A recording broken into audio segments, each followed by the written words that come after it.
بسم اللہ الرحمن الرحیم.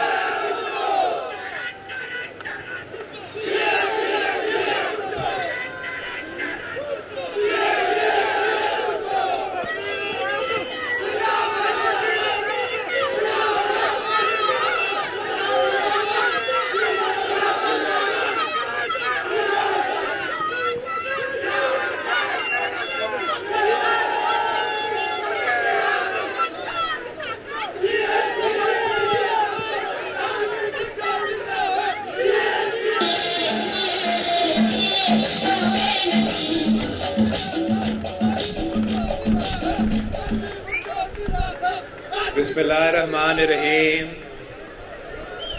میرے بھائیوں، میرے بہنوں، السلام علیکم.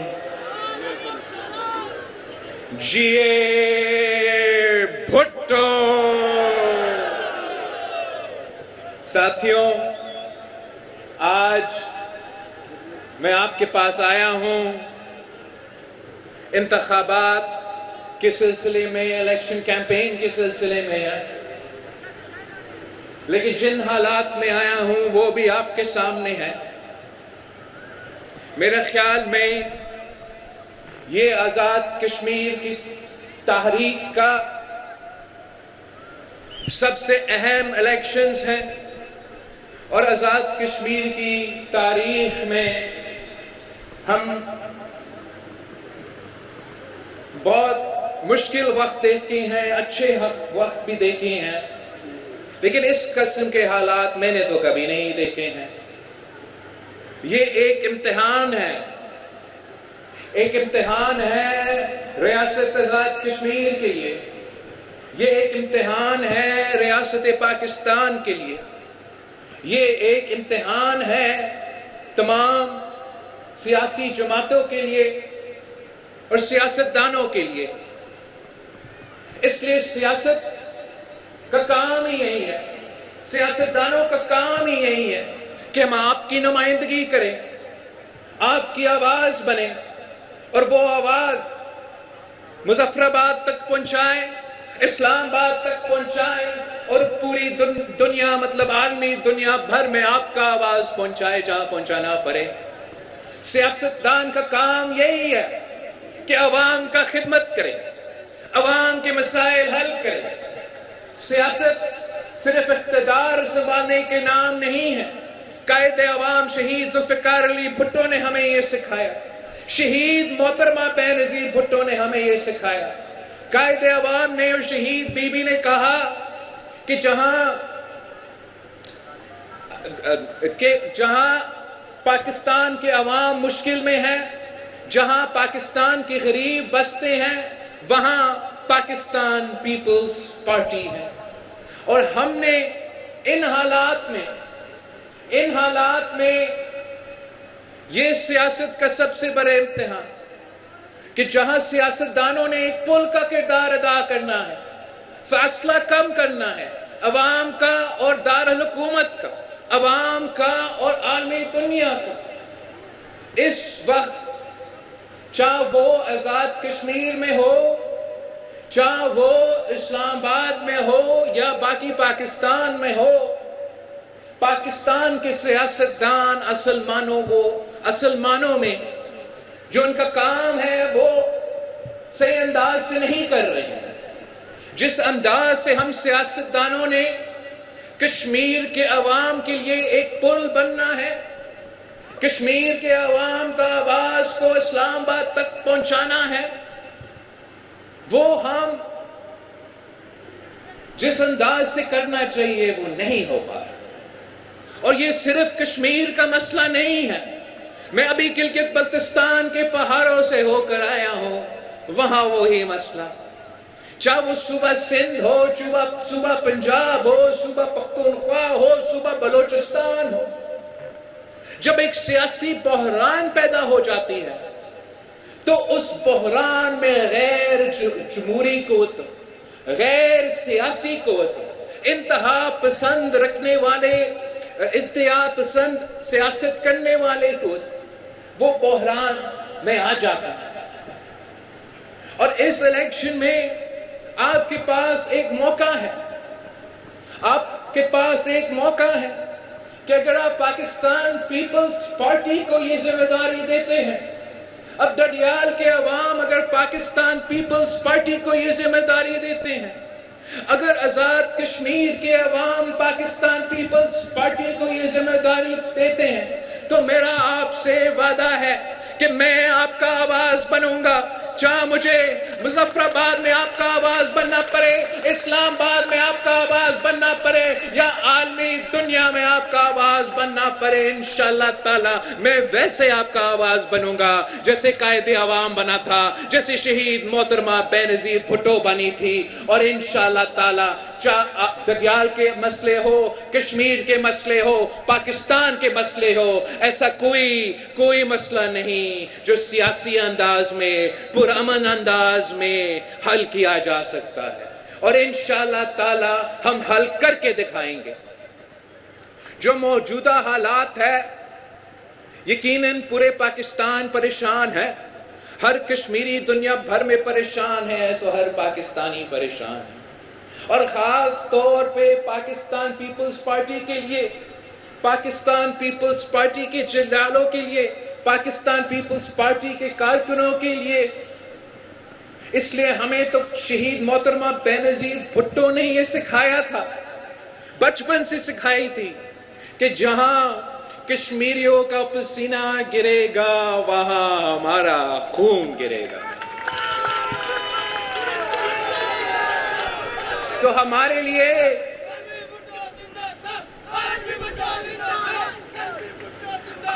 لیے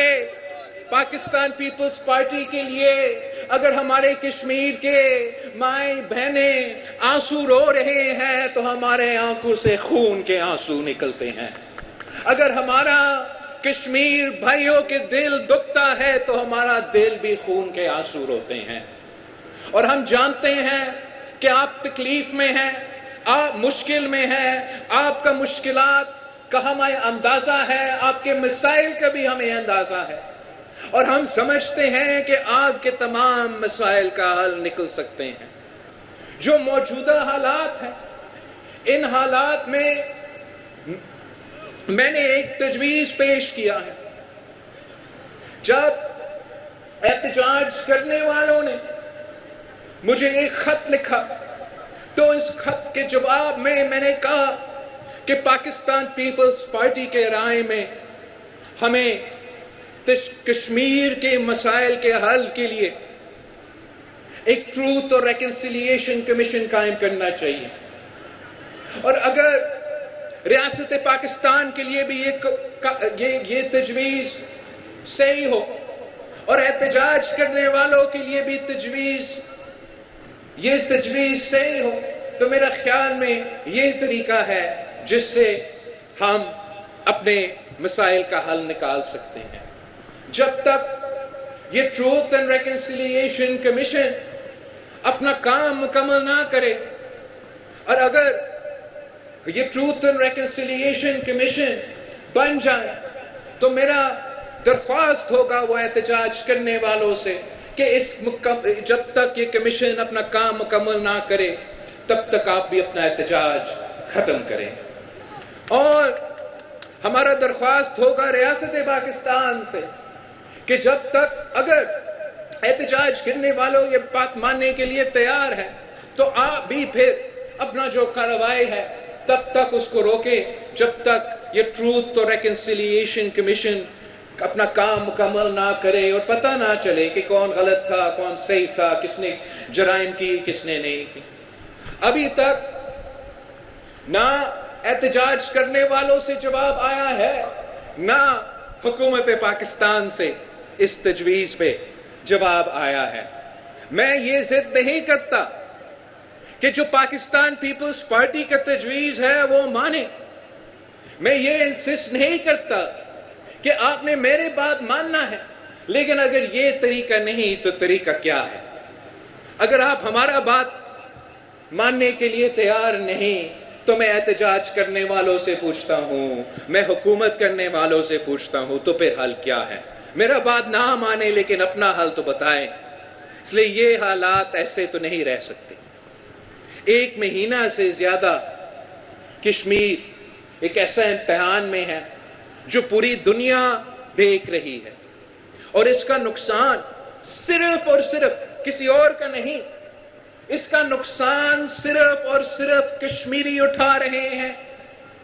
اب کب تک مشکل میں رہیں گے؟ احتجاج کرنا ہر کسی کا حق ہے، مگر اس انداز میں احتجاج کرنا، اس انداز میں احتجاج کرنا جس کے نتیجے میں کھانے پینے کا اشیاء کشمیر تک نہ پہنچ سکے، فیول نہ پہنچ سکے، دوائیاں نہ پہنچ سکے، تو اس کا نقصان پھر حکومت کا نہیں ہو رہا، ریاست پاکستان کا، ریاست آزاد کشمیر کا نہیں ہو رہا، اس کا نقصان، اس کا بوجھ، اس کا تکلیف صرف اور صرف کشمیر کے عوام اٹھا رہے ہیں۔ تو حکومت کی غلطیوں کا سزا احتجاج کرنے والوں، حکومت کی غلطیوں کا سزا آپ سے لے رہے ہیں، اور دوسری طرف حکومت ہے جو بالکل میں سمجھتا ہوں دنیا بھر میں یہ فلسفی ہوتا ہے، ایک نقطہ نظر ہوتا ہے کہ حکومت کا ایک رٹ ہوتا ہے، اور اس رٹ کو قائم کرنا بھی حکومت کا ذمہ داری ہے۔ حکومت کسی کے سامنے جھکتا نہیں، زبردستی کسی کا مطالبہ نہ مانے، لیکن جو حکومت کا رسپانس بھی رہا ہے اس کو بھی دیکھنا ہے۔ احتجاج کرنے والے برا بلا ہوں گے، غلط بھی ہوں گے، لیکن حکومت بھی صرف وہ سزا احتجاج کرنے والوں کو نہیں دے رہے، تمام کشمیریوں کو دے رہے ہیں، اور 30 دن تک دے رہے ہیں۔ میں آج دردیال آیا ہوں تو آپ فونز تو استعمال کر رہے ہیں، کیا آپ کا انٹرنیٹ کام کر رہا ہے؟ یہ کس قسم کی انصاف ہے؟ جنہوں نے دہشت گردی کیا ہے، جو دہشت گرد ہے اس دہشت گرد کو پکڑو، جنہوں نے چوری کیا ہے، جو چور ہے اس چور کو پکڑو، لیکن جنہوں نے نہیں کی اس کو کیوں سزا دے رہے ہو؟ یہ جو پرانی دور کا سوچ ہے، ذہنیت ہے۔ جب FCR کا نظام ہوتا تھا گلگت بلتستان میں، قبائلی علاقوں میں، تو وہاں اگر کسی گاؤں میں کوئی ایک چور نکلتا تھا تو پورا گاؤں کو سزا دلواتے تھے۔ اگر کسی جگہ میں کوئی قاتل تھا تو پورا علاقہ کو سزا دلواتے تھے، سزا سنا دیتے تھے، اجتماعی سزا سناتے تھے۔ تو یہ نہیں ہو سکتا کہ کچھ افراد آپ کے کہنے کے مطابق غلط کر رہے ہیں، لیکن اس کا سزا پورا کشمیر کو آپ نہیں دے سکتے۔ ہمارا مطالبہ ہے احتجاج کرنے والوں سے بھی اور دھرنا اور ریاست چلانے والوں سے بھی کہ آپ اتنا گنجائش تو چھوڑے کہ عام کشمیری کو تکلیف نہ آئے، ان کے راستہ میں کوئی رکاوٹ نہیں ہو، ان کا اپنا کاروبار چلانے میں کوئی مسئلہ نہ ہو، اور انشاءاللہ تعالی اگر تمام پارٹیز آپ کا یہ تجویز مان جاتے ہیں کہ یہ ٹروتھ اینڈ ریکنسیلیشن قائم کیا جائے، اور جب تک یہ ٹروتھ اینڈ ریکنسیلیشن کمیشن اپنا کام مکمل نہ کرے تو وہ دونوں جو سائیڈز ہیں وہ تھوڑا سا کشمیر کے عوام کو اس قسم کا ریلیف دینا چاہیے۔ میرا خیال میں اگر ریاست پاکستان امریکہ اور ایران کے درمیان امن قائم کر سکتے ہیں، اگر ریاست پاکستان اسٹریٹ آف ہارموز کھلوا سکتے ہیں، تو ہمارا درخواست ہے حکومت پاکستان سے، ریاست پاکستان سے، میرا کشمیر بند پڑا ہوا ہے، کھولے۔